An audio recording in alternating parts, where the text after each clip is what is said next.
This is the Nightshade Cult, a podcast macabre. We bid you welcome. Enter freely and of your own will. I'm Nick Grimm. And I'm David Graves. And we will be your horror hosts for this dissection of Ridley Scott's 1979 sci-fi thriller proto-slasher Alien. Cosmic horror Alien.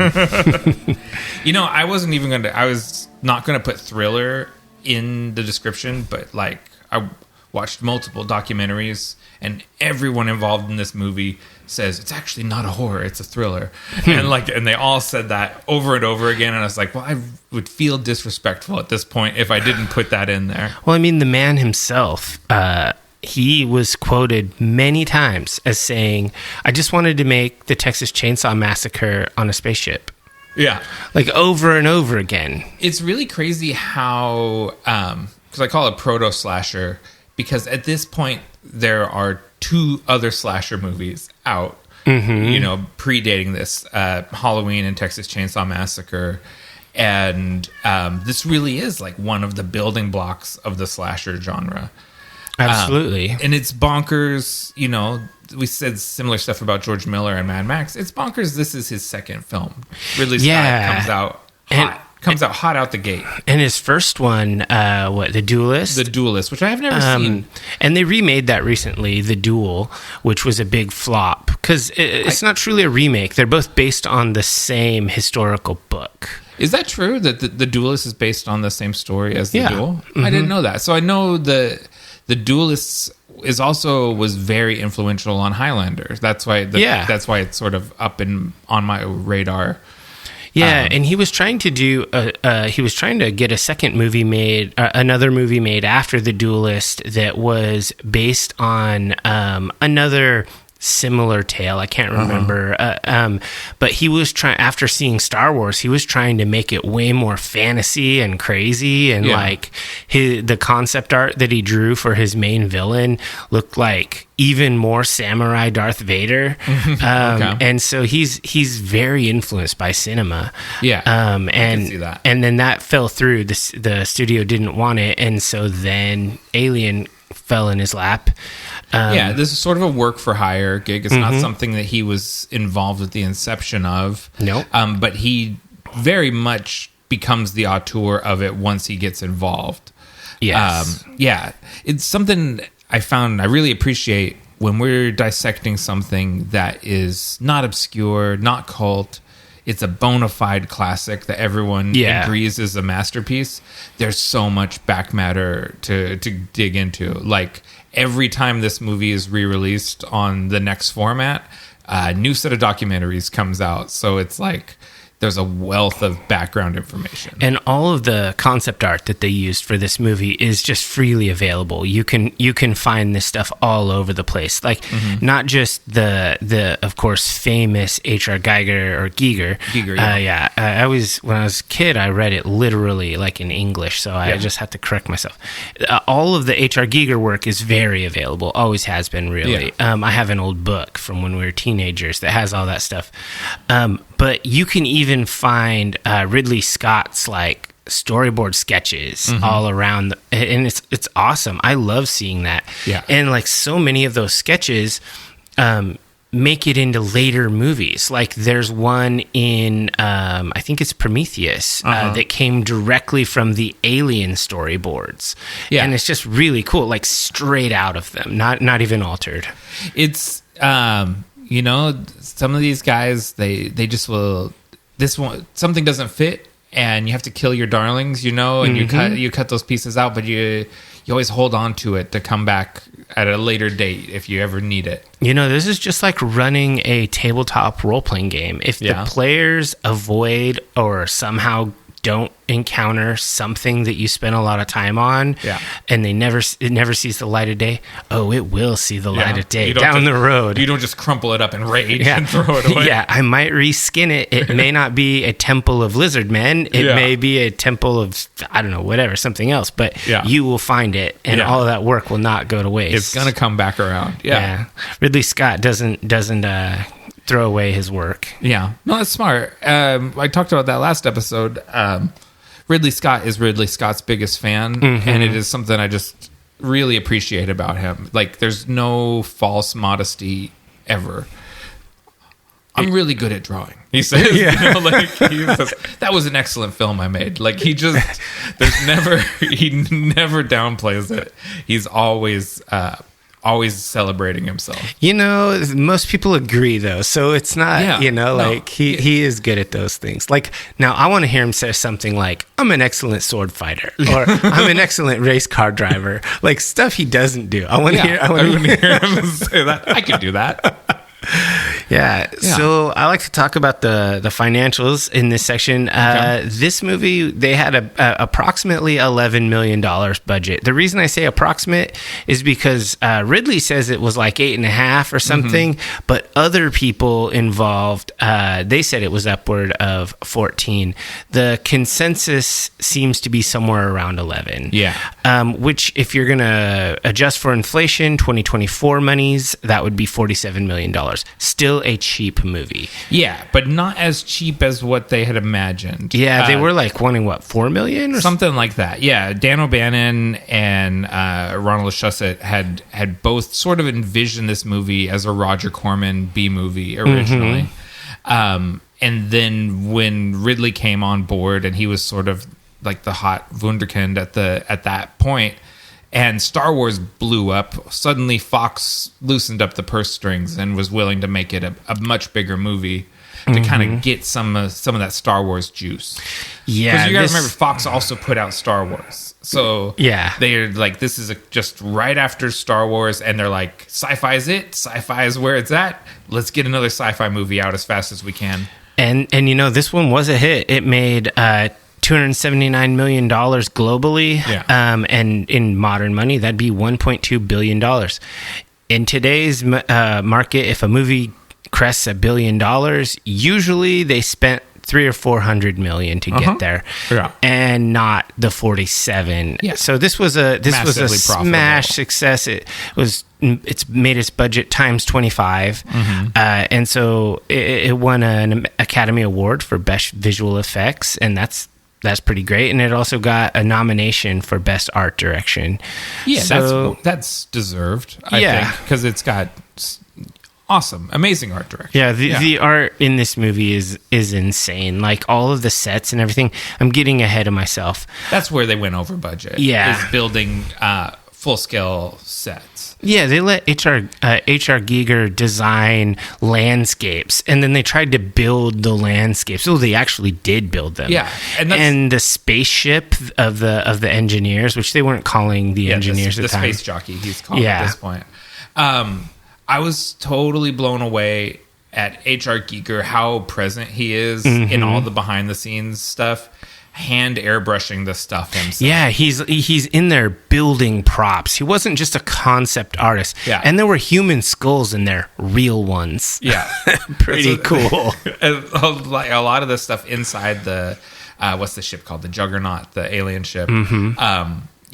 Was made with bones, and he said they'd come fresh from the abattoir, and they stink, because the bone is dry, but there's the marrow inside, and the smell, wow, hardcore. And they did crazy things like with the, still staying on this whole art, visual effects and whatnot. They rather than try to have like weird slimy latex things, no, they just get animal intestines, and they clean them up and then treat them to make them paint them, add dyes, and then that's why they look so real and biological, because they are. Yeah, the face hugger has a bunch of oysters in it.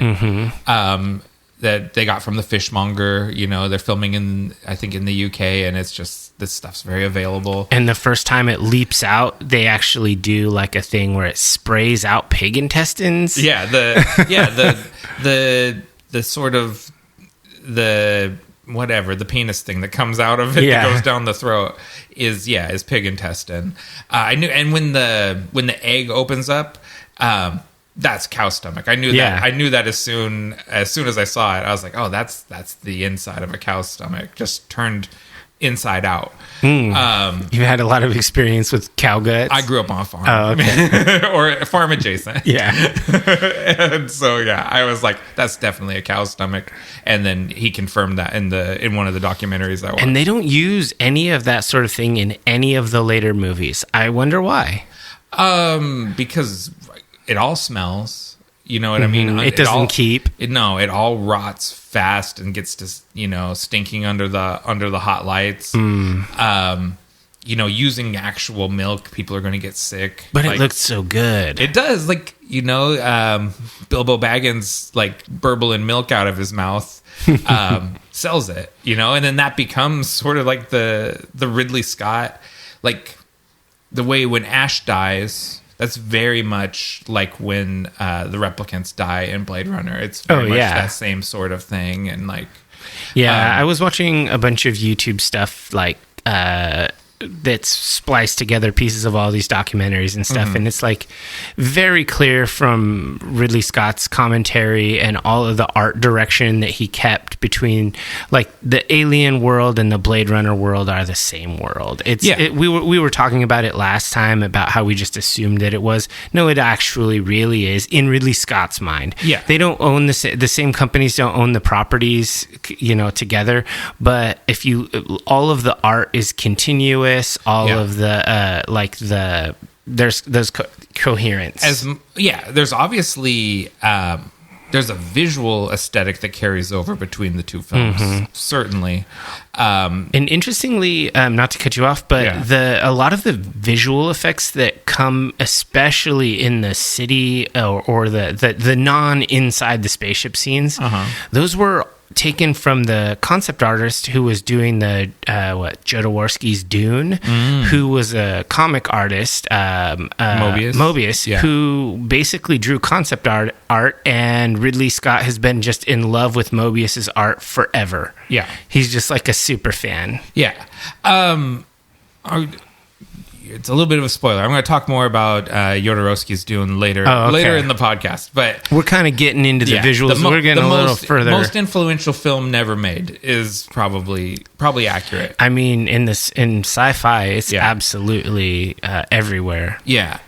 Before we leave this opening segment, because I don't know when else we're going to talk about this, we need to do a little hypothesizing what has happened between Covenant and this movie, because we're never going to get that story. Okay. And so what has happened? Because the corporation, spoiler for this movie we're about to dissect, the corporation is aware of the aliens at this point, because they've purposely sent this ship to go and get infected. Yeah, they sent the Nostromo out to find where the Covenant went, or whatever. This was. So I don't know. Because David was when we leave the Covenant. David he's put the people all in hypersleep. Yes, but he's headed out. He's headed out to that colony. He sends a message though back to the company. Yes. And he's got 2 alien embryos of his sort of super aliens that he's been Frankenstein. But do you think he tells Wayland that he has these things? Do you think he says anything? Because I don't know. It doesn't seem like they know. Ash doesn't really seem to know. He's just looking out for the interests of the company, and but he knows there's an alien life on the planet, and basically he sends them out there to get infected. I think that's fairly clear. Do you think he sends them out to get infected or just to recover it? Does he know they'll get infected? So I guess his information from Mother is to recover the life form, and the safety of the crew is forfeit. Of course, yeah, they're just replaceable tools. Yeah. So maybe it's more, if you could just go and collect the eggs, that is fine. But the specimen is the important thing, and not the crew. Yeah, and it seems to me like David was probably just ensuring that this gets out there because he wants to kill humankind. Yeah. So I believe he brought it to human colonies, and it has got around. And then there's also the idea that Nostromo, these guys are space truckers. Yeah, they're coming back from a mining, like picking up a load of mined materials and are bringing it back to Earth. Yeah, so these guys they've been around. They've been across the galaxy. And it doesn't feel to me like this particular mission is, it's again accidental, right? Yeah. But then once they find out that there is this thing, Mother gives the instructions. Yeah. So we're stumbling upon the journey of people who have themselves stumbled upon David's leavings. Right. Well, except for these are not David's eggs.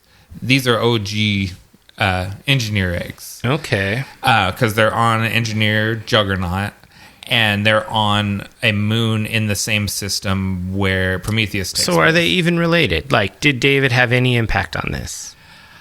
I think that he must. And I think it's here's what I think. I think that the corporation or the company Wayland Yutani, because of whatever happens when the Covenant gets to where it's going, I think the company becomes aware of the aliens. Okay. This is getting into stuff that's deleted scenes, so it's debatable whether it's true or not. But David, through deleted scenes and through script information, David is aware of the downed juggernaut with the eggs in it on the other moon. Okay. So that could be information that he gave to Mother, which is another AI, I assume. And so that's his whole thing, is basically getting AI to wipe out humanity. Yeah, he wants to make sure that humankind dies, and in order to do that, he needs to keep the aliens alive. Yeah. So it could very well be that he just communicated to Mother, and Mother was on board with his plan, and this is like a Skynet sort of thing where the people aren't even involved in making these decisions. It's outsourced to the AI entirely. Yeah, I mean, definitely possible. That brought you talking about that stuff made me think. In one of the interviews that I was reading, Ridley Scott confirmed that the people that were living on the Paradise planet that David wiped out, those were not engineers. They're they're just another seed human branch. They're just humans, but they're a seed of humans, just like Earth is a seed of humans. Okay. So those were not engineers that got wiped out. They were just regular humans. Well, not regular humans, divergent humans, but yeah, there is. I mean, because this is a deep world, right? Or a deep universe, because there's several sentient species in it, and that gets referenced in James Cameron's Aliens when they talk about what are they? Not Arcadians, but like.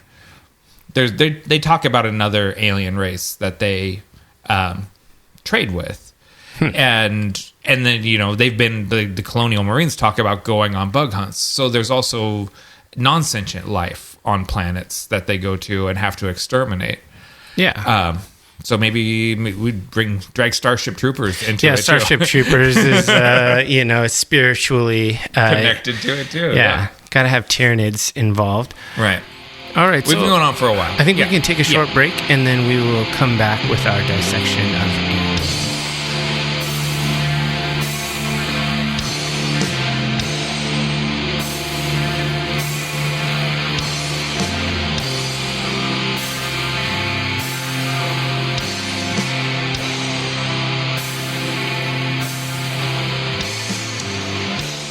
In deep space, the crew of the commercial starship Nostromo is awakened from their cryosleep capsules halfway through their journey home to investigate a distress call from an alien vessel. The terror begins when the crew encounters a nest of eggs inside the alien ship. An organism from inside an egg leaps out and attaches itself to one of the crew, causing him to fall into a coma. And that's where chaos ensues. Yeah.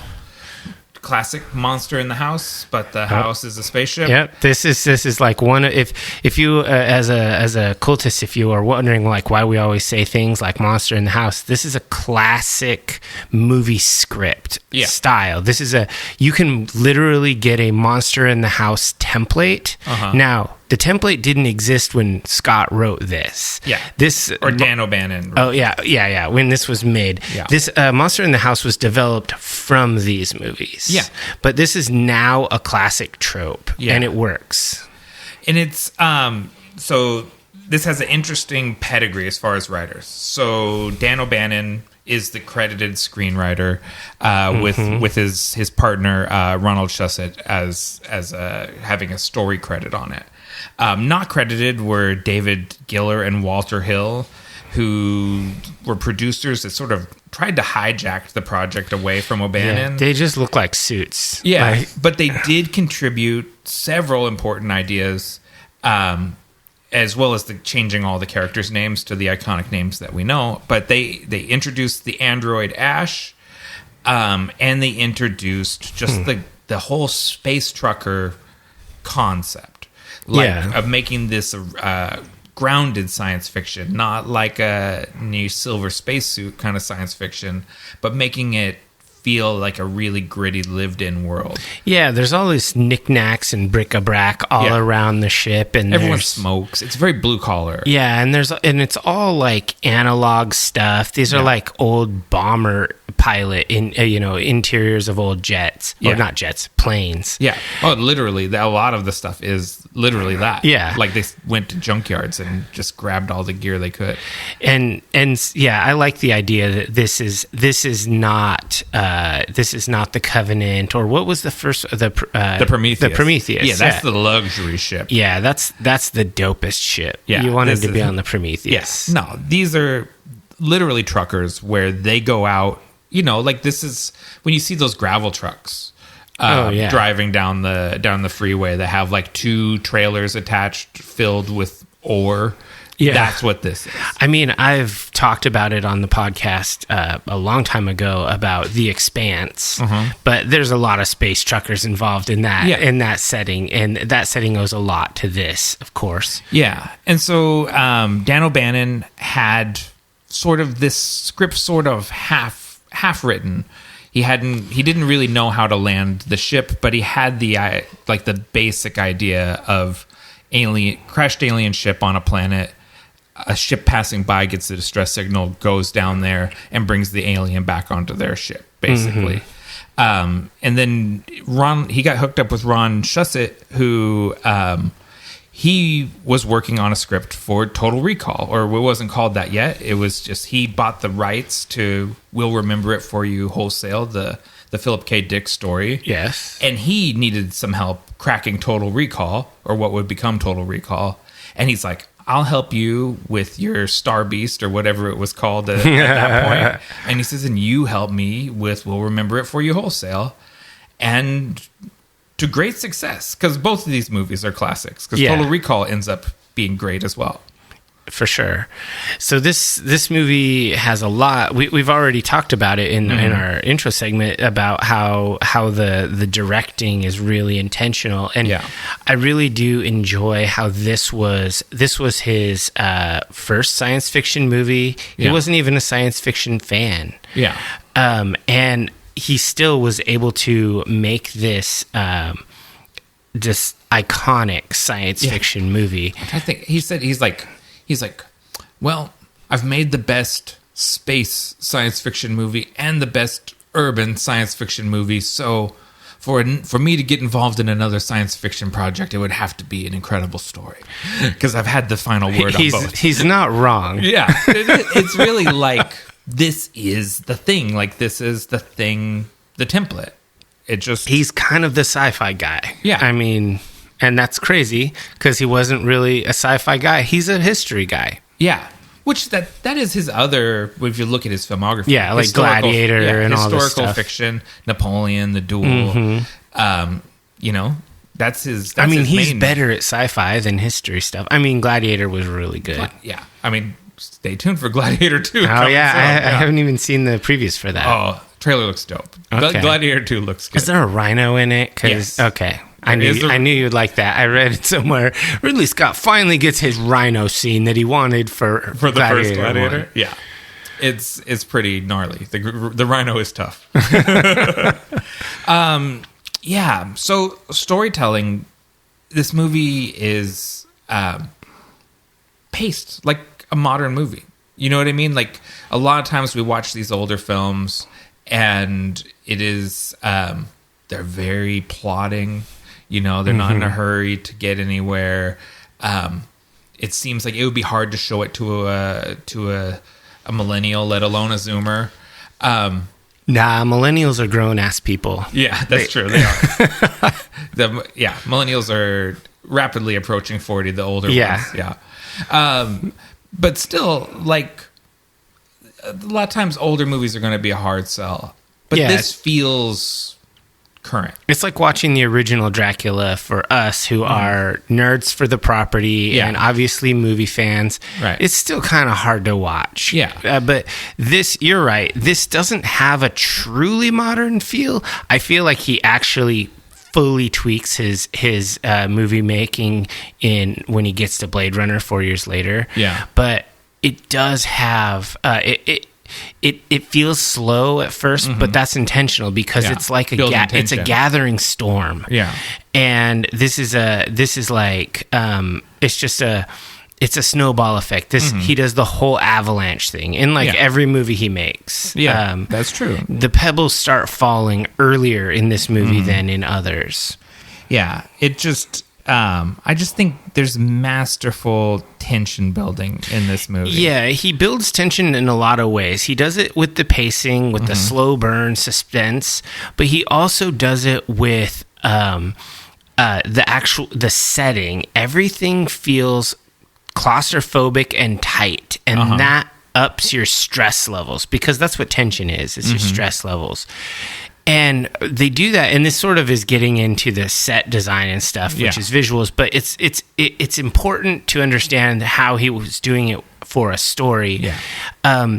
You can, when you're in the ship, the Nostromo, you can almost always see the floor and the ceiling in the same shot. Like, name another sci-fi movie where you can see the ceiling and the floor in the same shot. It just doesn't happen. And that's because they want to have boom mics, and they want, they want all lighting from way up above. That's absolutely not true here. And the fact that you have not only the actors like crawling through the ship, he kept lowering and lowering the ceiling height as they were building the set. He's like, nope, that's too tall. Yeah. And they finally settled on 6.5 feet tall in the hallways, which meant the actual portholes or whatever. Those were lower than 6 feet tall. Right. So he actually felt like that was important for the storytelling, so that you understood this is a blue collar ship. Yeah, this is utility. It doesn't take into account the humans. They're not important to the story. Right. They're superfluous here in every way. The corporation did not take them into account. Right. And it's like and that's realistic, because if you've ever been on a Navy submarine or battleship or anything like that. I have been on Navy vessels, and they blow. Yeah. Because I'm 6'4", and that sucks. They're even smaller than this. Yes. This is luxurious compared to like a submarine. Yeah. And they to great degree built out the Nostromo so that there's a lot of anecdotes about when people are looking for each other, and be like, oh, he's down in the mess, and literally you have to go through the ship and walk your way over there. These sets are enclosed. There's 3 decks, and they're all fully enclosed. Yeah, and that Ridley's very famous for put up a lot of cameras and get a good hot take from multiple angles. he would handhold a camera. The cinematographer would be in there with a camera. And when you're in a real practical space, you have to make practical decisions about camera placement and lighting and everything. Like you said, like if there's actually a ceiling and you can't just drop the stuff down through it, you have to get creative, and it makes it feel more grounded. Like, absolutely. I mean, Ridley Scott was in almost every one of these scenes. He was in the ship. Yeah. He was crawling through with a camera in his hand. There's this one moment where he's following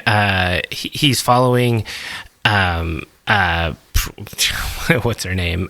Ripley, yeah. I was going to say Sigourney, but I wanted to say the character name. He's following Ripley. She's running, and she gets to a ladder well, and he runs into her. He runs into the back of her. Oh, yeah. And she turns and looks, and I turned my head. That's bad mic technique. She turns and looks back and kind of down, because she's only like one step up. Right. And down at him to see, like, oh, are we going to stop the shooting? Yeah. And evidently he did a hand motion, like, keep it up. Keep going, so she just looked down and then looked back up and kept climbing up the ladder. And it's like, that shot made the final cut, him running into her, because it adds to the claustrophobia. That's not just cinematography decision, that's a storytelling decision. Well, and it's directing, right? Because he is making her feel pursued. Yes. You know what I mean? Like, because he's literally pursuing her, and it just adds to that tension. You know, like, there was something where he was talking about, like, he's like, I don't want to talk to them about their motivation because I want them to be uncomfortable and scared. Like, he's like, I'm not trying to talk to them about their feelings. He's like, I want them on the edge. And it works. And it, as over the course of the movie, like, they get to be more on edge. And then, like, say when John Hurt's character, when he comes out of the coma, there's a big relief where everyone is sort of like, oh, the thing died. And everything's great. And he seems fine. And, we're almost home. We're on the edge of the, the Milky Way galaxy. We'll be home in 10 months. It's all good. And then that's snatched away from us when we get the chest burster scene, and and then the tension comes back because now we really have the monster in the house. Yeah, after the chest burster, it truly becomes a thriller, a slasher movie. Yeah, there are some other themes that I really like in here. This movie is. At some points, it's almost satirical in its view and a depiction of corporate greed and corporate power. Almost satirical. I mean, the thing is that it is satirical. It's meant to be overblown. Yeah. But it never takes over the scene. No. Like when they're eating breakfast or whatever, it's like they're in like a weird McDonald's and all the food sucks. Yeah. Like at McDonald's. Yeah. Because they're eating Wayland Yutani Chow. And yeah, I think the satire is spot on. And, it is almost too subtle because I think it goes over the heads of a lot of people. What these movies are commenting on, I dare say the whole Alien franchise is woke. Oh no! You mean one of the first action movies to have a woman as the main star action hero that satirically makes fun of corporate greed? That's woke. Yes. And I mean, and it's got themes of like forced pregnancy, and like Ridley Scott's hella woke and always has been. Yeah, anybody who's ever watched his movies would know that. Although Alan Ladd Jr. at Fox gets credit for making Ripley a woman. It was in the script as a man, but Shusett and O'Bannon had they put a note that said any of the characters could be women. Okay. They just wrote them as men, and he's like, well, can the main one be a woman? And they're like, sure, why not? Yeah, why not? And they're like, okay, let's do it. Greatest choice. Like, it makes an iconic, like, it makes the character even more iconic that it is a woman. Yeah, she's just... Because Ripley was out there on her own for a long time. She's super hardcore. There haven't been a lot of characters in Ripley's caliber, or in that category. There's a lot of talk in this movie about kind of class warfare. It goes together with that corporate greed thing, how these guys want a fair contract. The below deck guys get half a share or a quarter share or something. It's like, hold on, the ship doesn't move without us, yet we don't get a full share. Like, so there's some organized labor stuff going on in here, and it makes a lot of sense. Without them, the ship doesn't work. And they don't like when Ripley comes down below deck and is kind of riding their ass about getting the ship moving and everything. Like when you don't like your boss on your back, and it all just goes into that grounded storytelling. Yeah, these characters are complex. They're grounded. They're flawed but relatable. Yeah. Sometimes you don't agree with the decisions they make, but you understand them. Yeah. And in general, I feel like all of these characters are extremely realistic, and the only one that is, I would say, unrealistically evil or whatever is Ash, and that's because he's not a real person. Yeah. And we don't, like, we've come to understand, like, there's some good androids, and there's androids that have a chip on their shoulder against humans. And Ash is definitely at least human ambivalent, if not hostile. He's got some of that David DNA. Yeah. I feel like if David, like, sort of like the same pitch David gave to Walter, if David got a chance to talk to Ash and maybe teach him to play the flute or kiss him softly. Yeah, just make out with them. Yeah. I feel like Ash was an easy convert to team kill all the humans. Yeah, I mean, Ash was already on that team. Yeah. They just needed to reveal their identities to one another. Basically, yeah. Are we moving on to visuals? Yeah, I think we kind of sort of started with it. And I think, like I mentioned in the intro, is H.R. Giger, his designs, not just of the xenomorph itself, but the various aliens, all the different things, the facehugger, the chest burster, the juggernaut ship, the space jockey. Yeah, all of these things are just from his mind. Like when Ridley Scott was trying to come up with ideas for what these things look like, I can't remember who it was. I think it was one of the producers or the cinematographer pulled out an art book of H.R. Giger and gave it to him and said, check this out. Well, I believe it's Dan O'Bannon, and I think it's because when he flew to Europe to work on, or to France to work on Dune for Jodorowsky. Yes. That's where he became aware of Mobius and of Giger. Who were working on Jodorowsky. Who were working on Dune, yeah, exactly.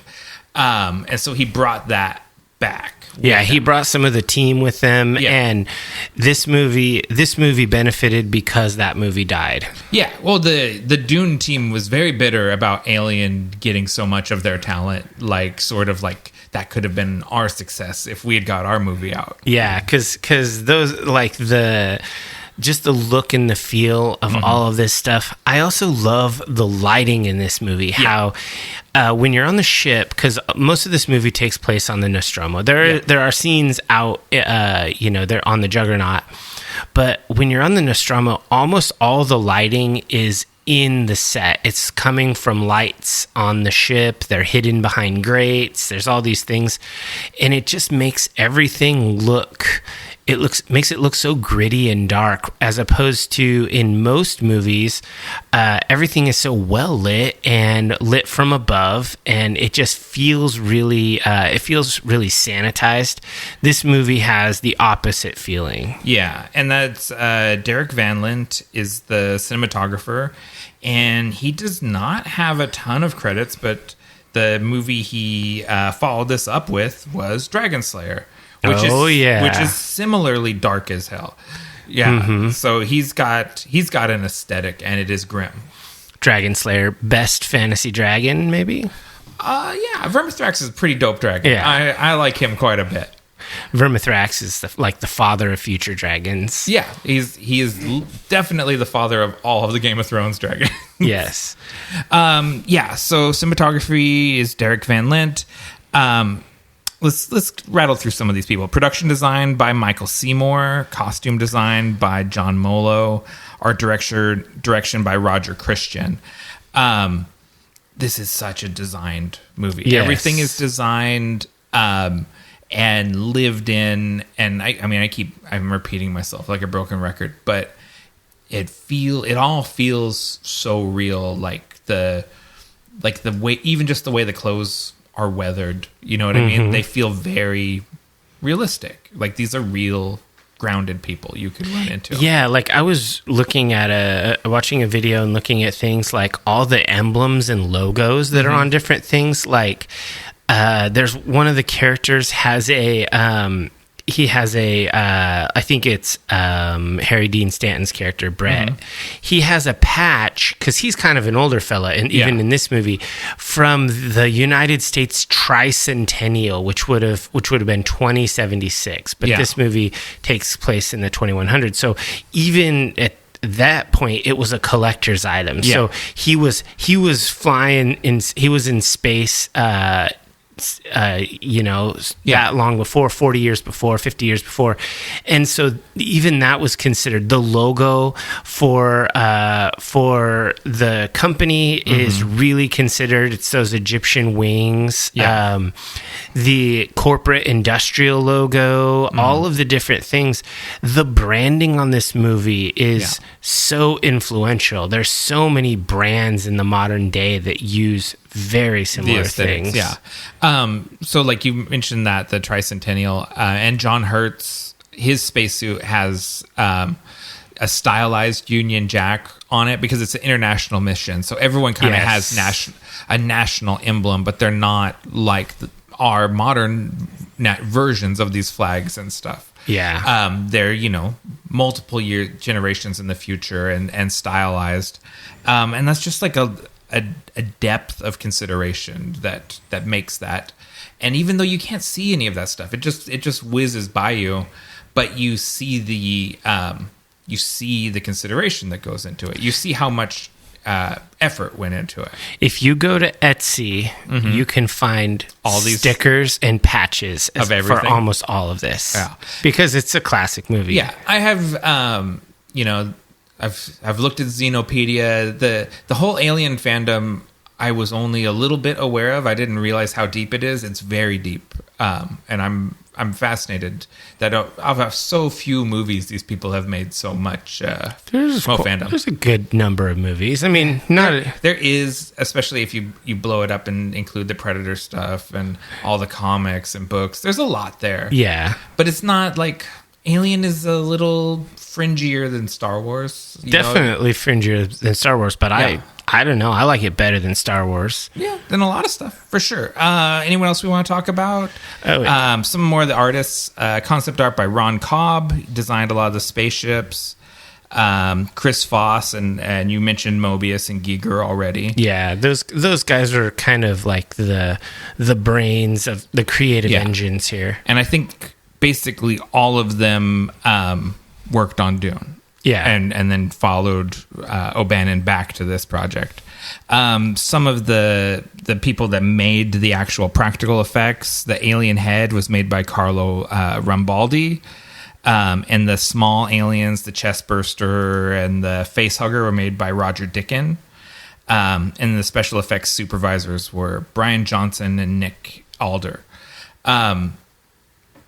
This stuff holds up pretty well. Like, it shows its age. A little bit here and there. It's thoroughly creepy. Like anytime the face of the xenomorph comes down and he's like dripping KY jelly and the extension, the inner jaws come out, it still works. It is still scary. That thing is still scary. Yeah, this movie stands up. The practical effects that they did, the man in the suits, the face hugger thing where it's like on a glove and then they film it in reverse and run this, and then I love the miniatures in this movie, like the juggernaut that they built that's like 4 feet across or whatever.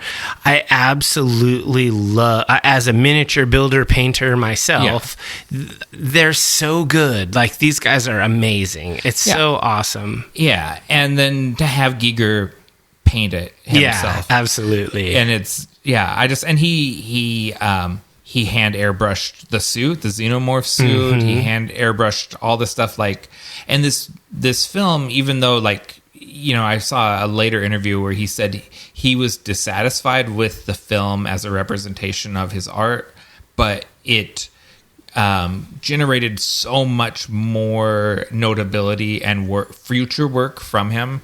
It is the thing he's the most well known for. Yeah. And so it did so much for his career that he has to be grateful for it. Absolutely. But he's still kind of like, he wasn't happy. He didn't think the paint job on the Space Jockey was done. You know, like, and so he's still, you know, he's a perfectionist. He wanted things to be just like his paintings come to life, basically. Yeah, he's one of my favorite artists of all time, and this movie is really, really cool. So moving on to audio, we have Jerry Goldsmith composing the score, and this, you know, in the late 70s, this feels of the era. Yeah, it's, you know, classical style music, strings and flutes and etc.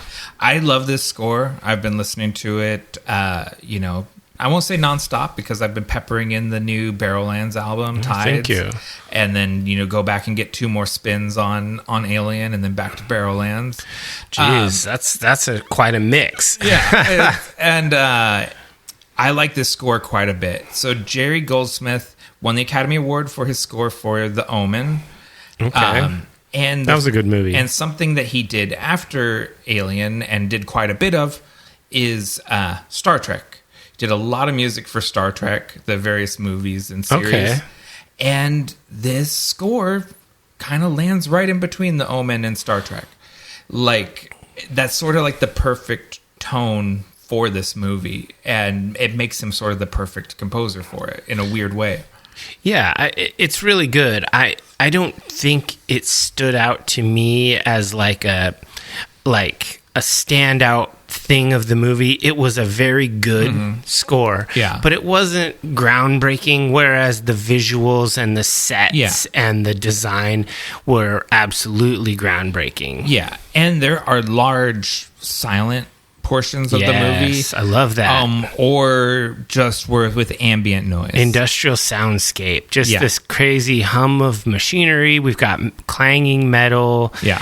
And it's just like, it's not quiet, but it's sort of quiet. Yeah. Or when it is completely quiet, it's terrifying because you're waiting for something to happen. Jim Shields is the sound designer, and I mean, a lot of times I have a hard time coming up with anything to say about the sound design. This is some of the best sound design, period. Like, this is the bar for sound design in a horror movie to me.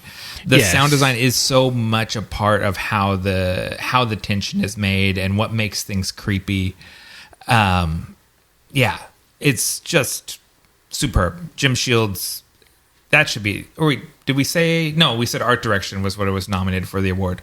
I think it should have been nominated for sound as well. Interesting. Yeah, I got there was, it was really good, but I don't think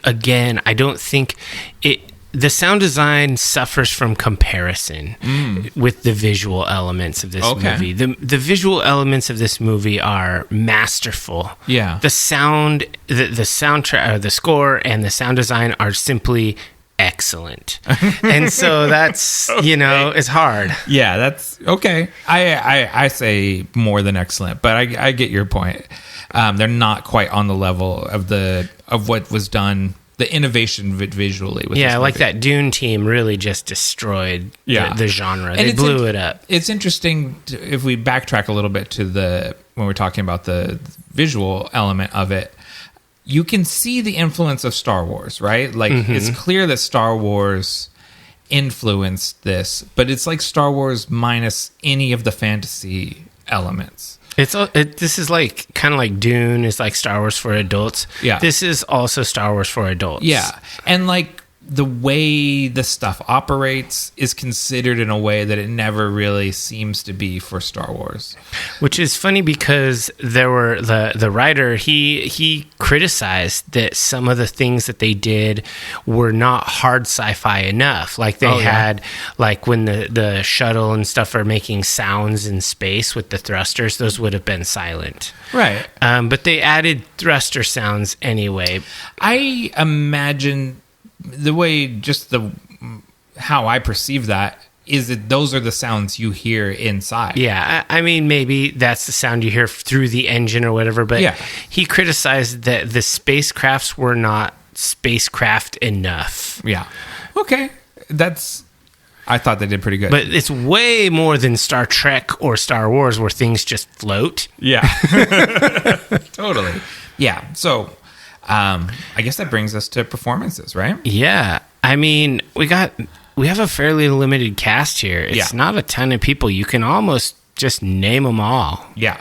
So, start with Tom Skerritt as Dallas, captain of the Nostromo. Kind of he's more the company man than Ripley is. Yeah. For sure. He's just trying to follow the orders. Well, and then he drives it home by saying, if we don't do this, we all sacrifice all of our shares. Yeah. So we have to do this. Yeah, that's strong motivation. Because you're talking about when you go out on a mission like this, years of your life gone. Yeah. And so you're expecting a big paycheck. Yeah, the hope would be that you make enough money not to work for several years, and then you can enjoy yourself. Yeah. And Tom Skerritt, the guy has one of those IMDb's that like just goes and goes and goes. I think the other thing that I kind of really knew his face from was Top Gun. But he's been in so many movies and TV shows.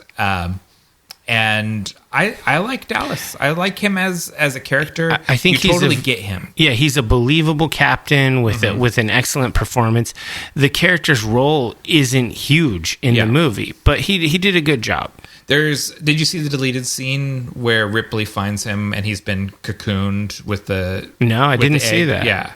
So, there's a deleted scene and it's kind of cut for time, and where she finds him and the alien has done what the alien does, which is they don't eat people. No. They put eggs in front of them, and then the egg, goes in, and then we make another alien. And that's how the system works. But Ripley finds him cocooned to the wall, like in sort of classic alien fashion, and has to flamethrower him. Yeah. And, I agree with the cut, because I think the movie is sort of the perfect length. But it's a good scene, just for the acting and for his character. Ridley wanted another half hour on his cut, but they wouldn't give it to him. Yeah, and I mean that's hard, but I think that's the right choice. 2 hours is better. Who do you got next? I got Sigourney Weaver. Okay, yes. As Ripley. She's Ellen Ripley, warrant officer of the Nostromo. Yeah, and if you don't know what a warrant officer is like in the military, they are usually technical officers, not command officers. So they're usually not in leadership positions. They're usually in either combat roles like fighter pilots, helicopter pilots, or technical roles like communications officers, that kind of thing. They're not command officers. And so when command fell to her, that's when, it made perfect sense to me, having a military background, why the guys weren't listening to her, because she normally doesn't have command. Yeah. So she had to basically be like, listen, you got to do this. Now, that could have been interpreted as casual sexism. It could have also been that. But in the military, usually a warrant officer doesn't tell you what to do. Yeah. It's not a thing. Well, I think it's both. Everything. Yeah, it's a little bit of A, a little bit of B. Everything comes with the weight of all of history in it. You know what I mean? And there's racial components to it, and there's gender components, there's class components, there's all of these things. Absolutely. And there's just the things are going bad, and most of our crew are dead at that point. Yeah. And no one's apt to listen to anyone. Like, a lot of people are bad in a crisis. And it's understandable when aliens killing you one by one to be a little frazzled. I bet you these guys would all be pretty darn good in a regular space crisis. Yeah. But in an aliens are killing us and on our ship kind of crisis, that's different. It is. That's a whole other ball of wax. This is really Sigourney's first big role. Mm-hmm. She's coming from, doing a lot of stage acting. Ridley Scott always likes to pull stage actors. He's continued that to this day. Yeah. And what can you say? Like, it's iconic. It's such a. It is, such an iconic character. She's probably, Sigourney Weaver's probably the best, like the top woman action star of all time. Yeah, I can see that. It's not something I don't think she set out to do. It just happened to be. Yeah. She got nominated. Nominated for a BAFTA for this, and I don't think she won that. But more plaudits would come to her later. Her career took off. Yes. She's good to go after this. Yeah, and just awesome. Yeah. My next one would be John Hurt as Kane. I always love John Hurt. Just another great British actor. Yeah. Just a very believable shipboard officer. Mm-hmm. And then, of course, he becomes the first host, Yeah, and it's, he's a little bit curiosity kills the cat. Mm-hmm. You know what I mean? Like he goes down there into what they call the egg silo, and that was supposed to be a different set. They actually cut that for budget. It wasn't supposed to be in there. It was supposed to be there was going to be a pyramid ziggurat thing, right? That would be where all the eggs were. It was supposed to be another scene, but it got cut. Yeah, and I think that kind of makes it to Prometheus, I think. Yeah, absolutely. Is where we get that with the goo instead of the eggs. And it's like a whole farm of eggs and stuff. Mm-hmm. Yeah. And it's all you get it. You get who he is and why he's curious. Like, because this is all, they find an alien spaceship, and these are experienced space travelers that know there's aliens, but I don't think aliens are very common. Like, we're not interacting with them a lot, and this seems ancient because it's fossilized. Mm-hmm. So it's all very fascinating if you're a geek, and you can kind of forgive him for going headfirst into the hatchery. Oof, man, I know I wouldn't have done that, but I know there are lots of people who would. Yeah, well, and he falls off the walkway, right? Yeah. And it's not a very convincing fall, but you know. He's looking down there and he's like, "Oh, those look like eggs." Yeah. I'm very interested in that. And then he falls off, and then he's like, "Oh, and there's stuff inside that's alive because I can see it moving around." Oh, and it just opened up. Oh, I better look in. Yeah. Again, that's a reoccurring theme in all of these films is people making bad decisions because they're just curious. They see weird things in space and they want to know more. You needed a guy with a flamethrower. Yeah. Right there. Just like eggs. And just blast it. Yeah. And you're like, no more. We should have recovered one of those. Nope. That's not how it works. That's not. No.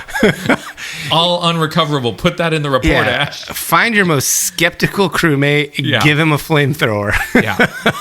Totally. Who do you got next? I got Veronica Cartwright as Lambert. Yeah.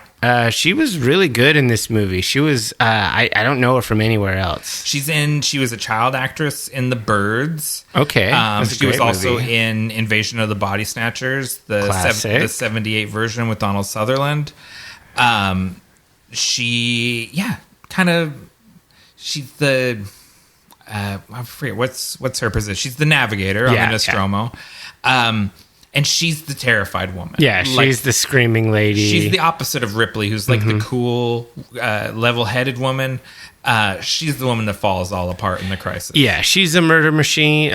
Ripley's a murder machine, and Veronica or Lambert is just cowardly as hell. Get out. Yeah, she freezes when the alien comes to get her. Which is, it's fight, flight, or fawn. Yeah, it's biological. You can't choose which one you were programmed with. It more had to do with your parents. We've got Yaphet Kotto. Yes, as Parker, the chief engineer. Fascinating to me because my opinion of... I always thought of him as when I was a kid, I thought of him as being kind of a bad guy. Mm-hmm. And now watching it as an adult, I find him much more understandable. Oh, yeah. Where it's like, I completely get where he's coming from. And I was before, like, as a little kid, I was like, why is he kind of mean to Ripley? And it's like, well, because she's kind of a hard-ass boss first. And then he doesn't think she's equipped to handle this when everything goes to shit. And he's in murder mode. He's like, I'm going to go kill this thing before it kills me. Absolutely. Yeah. So it's really fascinating, like, how your perception changes over time. And he kind of looks huge in this movie because he's the tallest one. He's like 6'3". Yeah. And so he's like ducking under everything, and he just looks like a giant. But really, he's 6'3". He's tall, but it's not. That's the same height as you, it's right? normal. Yeah, I'm about 6'3", 6'4", depending on how my posture. That's a big guy. Everyone considers you a big guy. Yeah. He's also, and this is... But he's not a giant. In this movie, he looks like a giant. Yeah, in that space. And everybody else is short. Yeah. Like Ian Holm is hella short. Yeah, he's a hobbit, literally. He's actually the hobbit, like the most famous one. Part of probably my negative reaction to him as a kid is because he is a bad guy in a James Bond movie. Oh, okay. And my family was huge into James Bond, and certainly I brought that weight when I saw him and was sort of waiting for him to be bad. I also think that movies in the late 70s and early 80s and stuff, it was pretty common to have a tough guy, black guy as a bad guy. Yeah. As like a token tough guy. Yeah. And so I think that in the time it was tropey. Yeah. And I would call it casual racism. Oh, totally. They weren't trying to be. They're like, yeah, you look like a tough guy. You should be a thug in this movie. Yeah. But maybe that's not the best image. Yeah. You've got the perfect role for you. It's called drug dealer number 3. Exactly. Yeah. Yeah. So I mean, for sure, he was portrayed as kind of a tough guy, but as a middle-aged guy, I'm looking at him. He's very reasonable. He's a blue-collar dude. He wants his pay. Yeah. He also doesn't want to be told what to do. He wants to kill the bad guys. It's like, I agree with everything he says. And they're risking their life. Full share is literally the least you could ask for at that point. You're like, this whole quarter share or half share thing. It's like, this whole shares thing, it goes back to like medieval times. And shit, like captains would get like 10 shares and the first mate would get 3 shares, like this whole deal. Like pirate plunder sort of thing. It's just full on. And these guys are like, what? I'm more than just a mate. Yeah. I'm essential. Especially when people start dying off, you're like, I'm coming up in rank every time an officer gets an egg put inside of him. Yeah, but you absolutely know, because this is corporate future. If he managed to make it back or whatever, he'd still get quarter of a share. Yeah. They wouldn't upgrade anything because companies don't care. Yeah. Justice for Parker and justice for Brett, who is Harry Dean Stan's character, his co-worker. Yeah, I like these two guys. I like Parker and Brett. Like, when I was watching the movie, I was like, I'd be homies with those guys. Yeah. Like, for sure.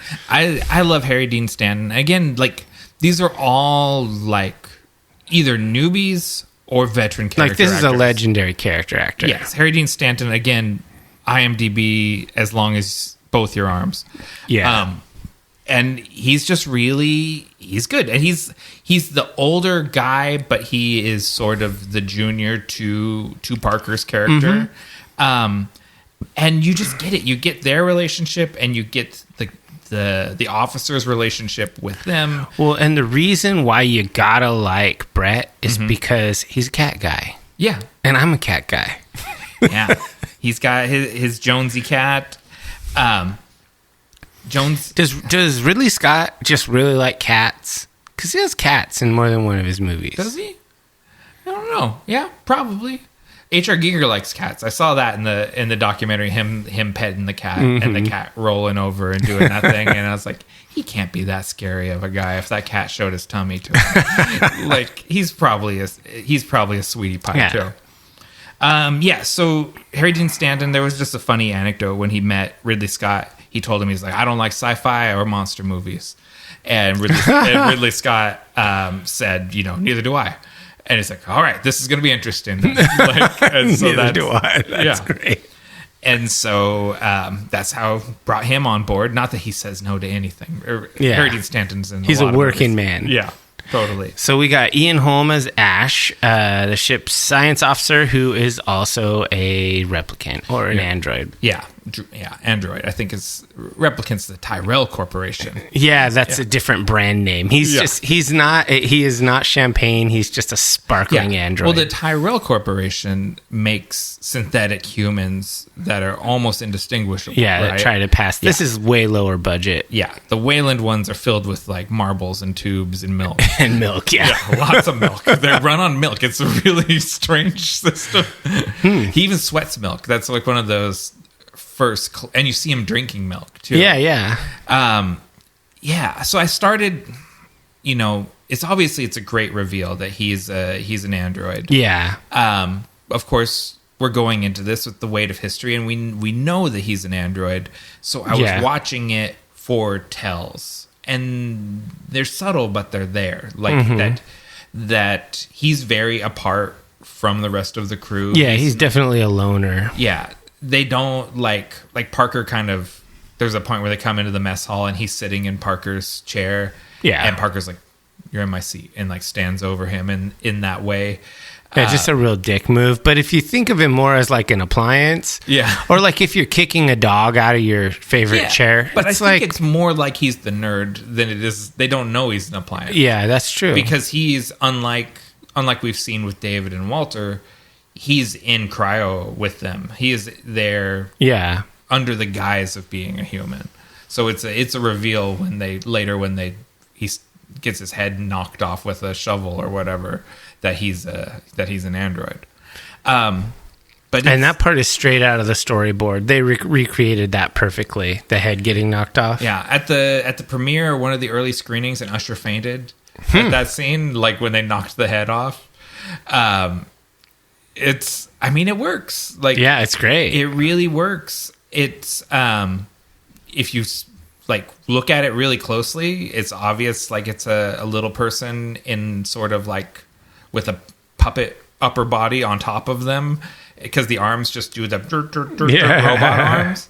But in the moment with the tension that high, you don't see that. You're just kind it's of definitely an illusion that you're works. with them there in the moment. Yeah, absolutely.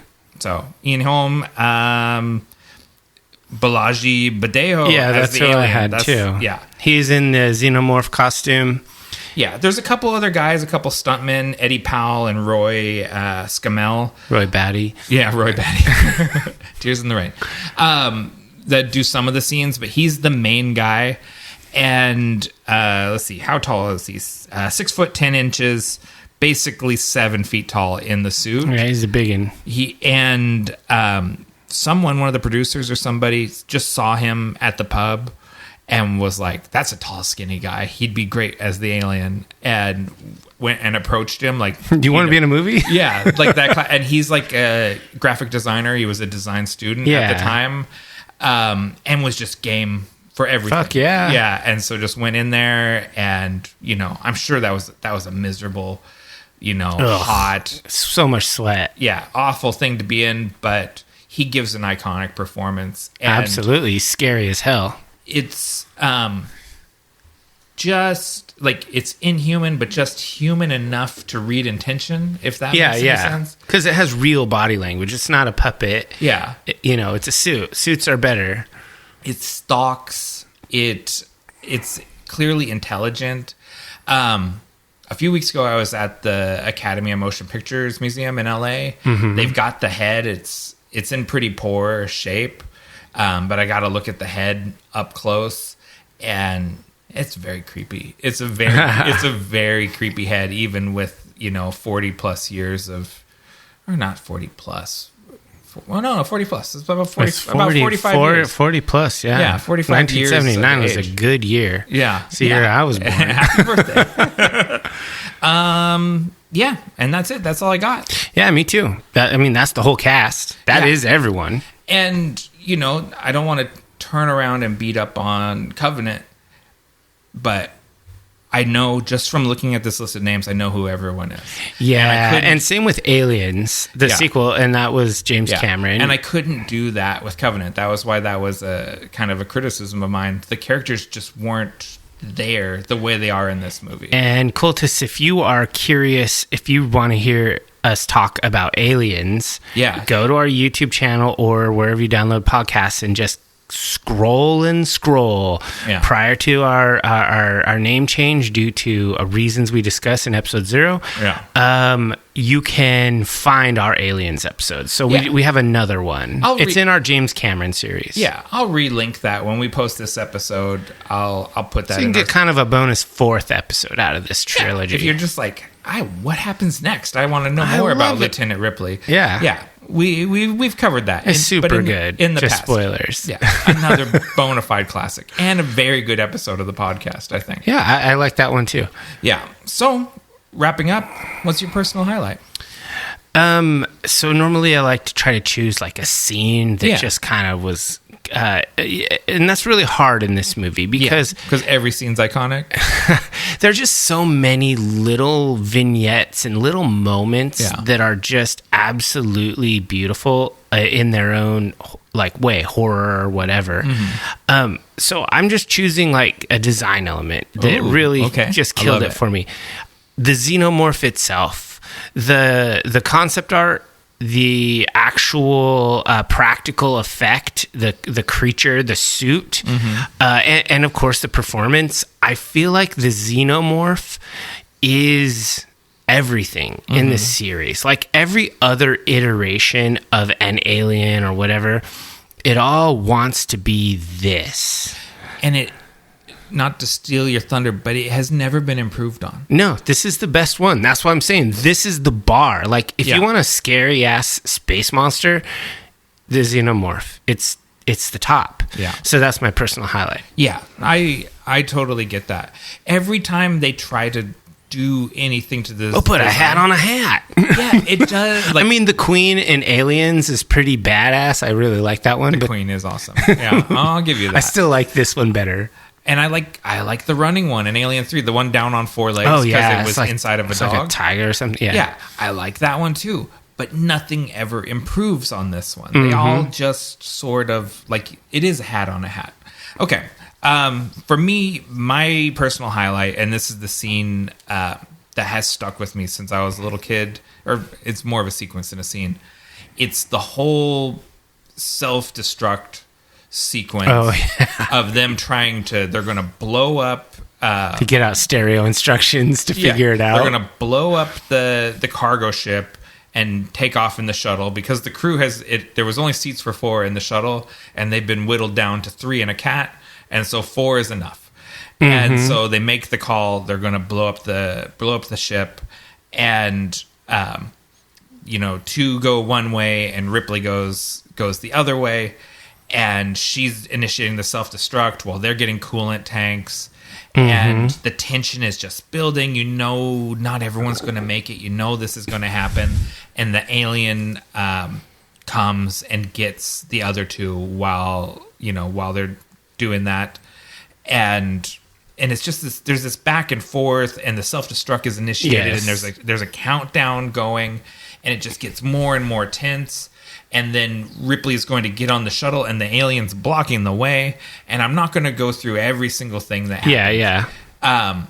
But that whole thing is edge of your seat the entire time, and it's something like 17 minutes. It's a full-on climax of the movie. It's a long stretch, no dialogue, just Sigourney Weaver acting her ass off, running around and trying to get around the alien, getting out there, blowing the thing up, and then the fucking thing is on the ship with her. Yeah, gotta love that. And she has to, go and creep into a spacesuit and blow it out of the airlock, while she's in the shuttle.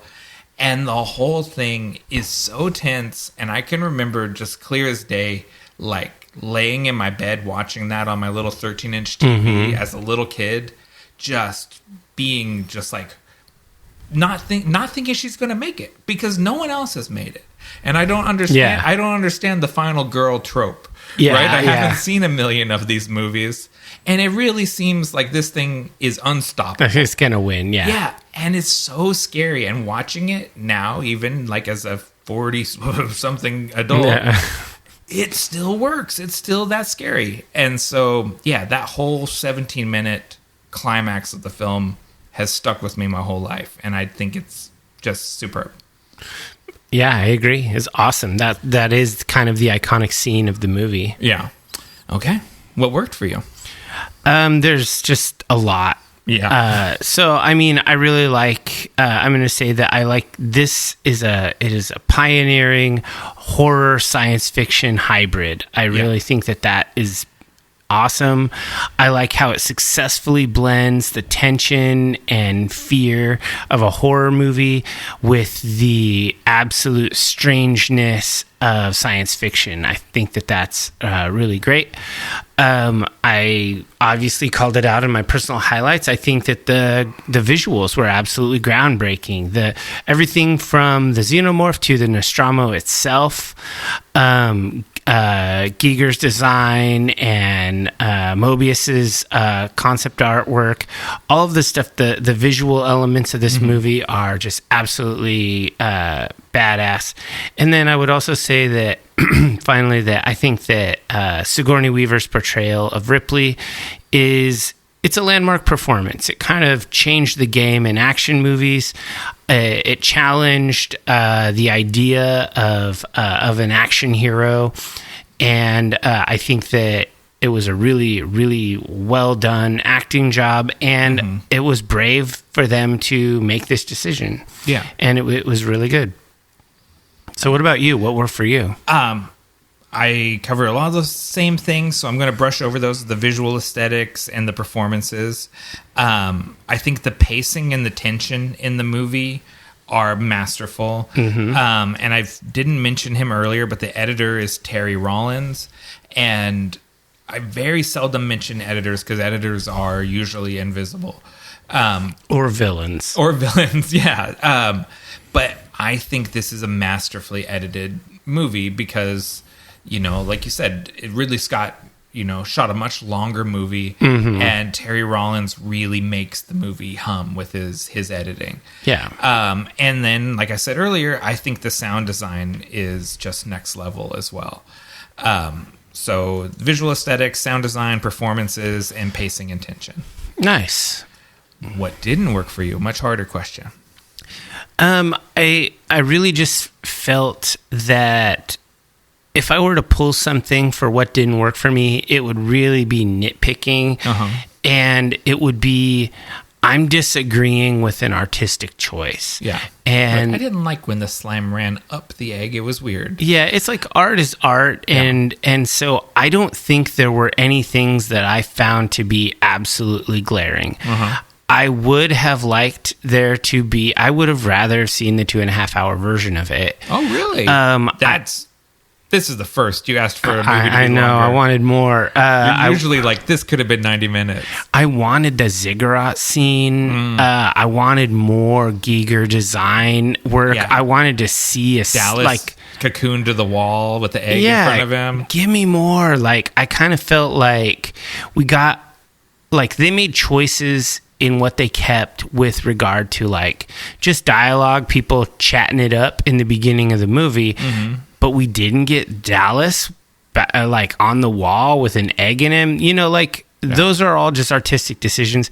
I really don't have any bones to pick with this movie. It's a very, very good movie, and everything that I thought was maybe suspect was just an artistic decision I would have done a little differently. What about you? What didn't work? Yeah. No, I'm in the same boat. I think there's certain things that seem of their time, like a little dated. Yeah. Some of the effects and things like that, but not to the point that it's ever glaring. There are worse looking movies than this put out now. Yo, God. Yes, totally. There is so much worse. Yeah. So there's nothing in this movie that doesn't work. I think Aliens works front to back, or Alien both. Yeah. But this, we're talking they both about Alien. really are. Alien works front to back. Nothing doesn't work. Yeah, So I agree. that brings us to our final thoughts and rating. I think we've kind It's a 4-star movie. No, no, this is another one of those. Like I famously say in almost every episode, I think that Blade Runner is my favorite movie of all time. This is very, very close. This is extremely good. I wouldn't say this is a better movie than Blade Runner. It's not. I would say it's a more enjoyable movie than Blade Runner. Oh, is it? Yeah, I much prefer watching I like the Aliens. noir This is pretty noir. This is pretty noir. It's pretty hard-boiled. It is pretty hard-boiled. I just like Blade Runner a little more. But yeah, this is a 5-star movie, obviously. I think that this is...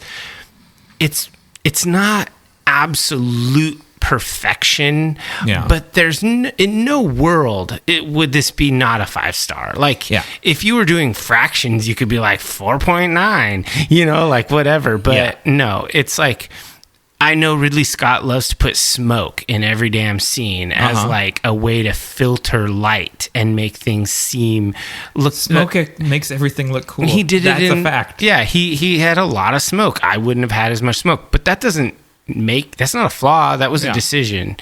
And so definitely 5-star movie. Yeah, I think this is just a superb film. It stood the test of time. It set the standards of its genres, both the science fiction and horror, and launched a franchise that's ongoing. There's a new one coming out right around the same time we dropped this episode. I mean, this is an art film. Yeah, this is one of those. I'm sure this is in many, many film studies curriculums, right? Like, absolutely. This is just one of those movies that everyone should watch with the appropriate trigger warnings and whatever. If you're into film for the sake of being into film, you should watch this movie. Masterpiece. All right. Well, we agree. Double 5. It's been a little while since we had a double 5. Yeah, it has been. I can't even remember the last one, but they happen. Yeah. Actually, if we go to the 5, I think usually we're both on board. Usually. It's usually not a 4 and a 5, but sometimes. So should we take a short break and come back with the Vault of Darkness? Sounds great.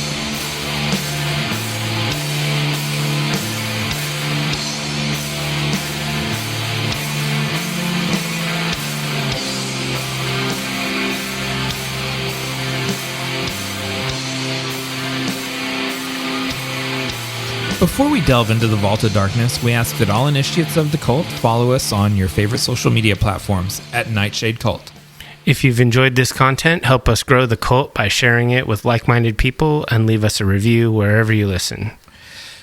Well, do you have any dark tidings before we get into the Vault of Darkness? Just a short one. It's completely unrelated to the movie, but I thought all the cultists and spooky kids out there might like this.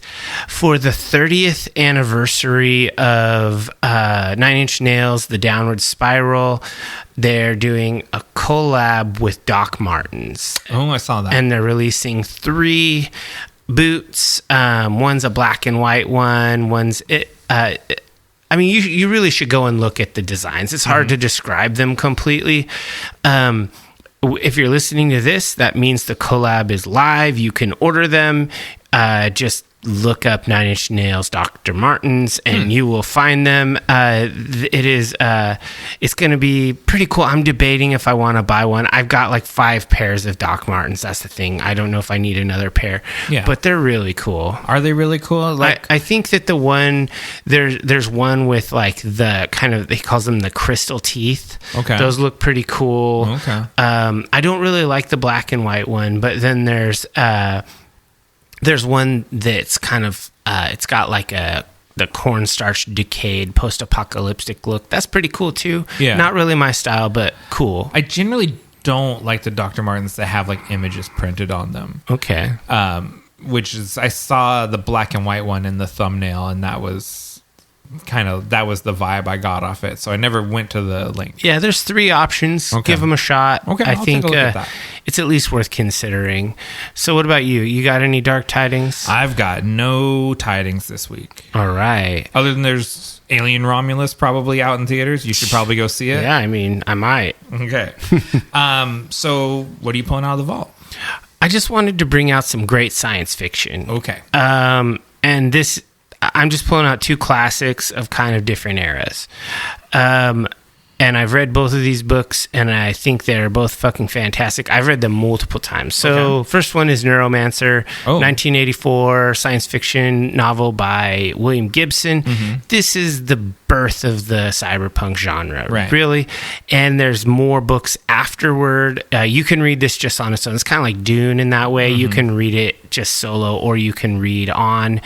This follows a super... like a top-rung hacker named Case, who's put through this. It goes through a web of digital espionage, etc., with his partner Molly, who's this razor girl assassin with mirrored eyes. Just these really cool, iconic characters. The writing from William Gibson is beautiful if you love the English language. If you love the written word, William Gibson is practically a poet in the way that he writes. I fucking love it. And then a more practical, about 10 years later, published Snow Crash by Neil Stephenson. Okay. This is also a cyberpunk genre. It is, but it's from the 90s. And Stephenson is a prolific author. He has written a ton of novels, and I've read a lot of them. He is one of my favorite authors. In science fiction and overall. So this one is a lot more tongue-in-cheek, a lot more poking fun at things in an obvious way and in a less subtle way. And this follows a character named Hiro. He's a Japanese fellow, and this he's doing all this stuff in the metaverse, which was coined in this book, which is the online world. And he's fighting against, it goes back and forth between things he's doing in online and things he's doing in the real world. And then there are more books in the Snow Crash world, but they're also standalone. Okay. It's not just like a serial following the same dude. And they are also extremely, extremely good. If you enjoy very good speculative sci-fi sort of cyberpunk near future, check out Neuromancer. That's kind of the granddaddy of the genre, and soon to be a Apple TV series. No, same with Neuromancer. That's what I meant. Neuromancer. That's what I said. Did I say Snow Crash? I think I said Maybe. Neuromancer. Okay. Yeah, Neuromancer's said it the right being made a series, and then Snow Crash is just an amazing book. And if you're listening on Audible or whatever, it's not overly long. You can probably listen and just sort of just listen, enjoy it, and it's great. You'll probably be hooked and start looking for other cyberpunk series. Very cool. So what are you pulling out of the vault? I alluded to this earlier. There was a documentary. It's called Jodorowsky's Dune. Came out in 2013, directed by Frank Pavich. It's an American-French documentary. And it, goes through the whole pre-production process of the development of Dune. Ultimately, a film that does not get... Well, it does get made in a different form with the David Lynch Dune. Sort of, yeah. But many of the same players that you see in all the behind the scenes stuff for Alien are involved in that. And I was reminded of the documentary when watching documentaries about Alien, and Dan O'Bannon talks about Alejandro calling him, and I was like, oh yeah, he goes off to work on Dune for several years or whatever. Yeah. And it's just a fascinating dissection of a movie that didn't actually get made, but was thoroughly developed and storyboarded.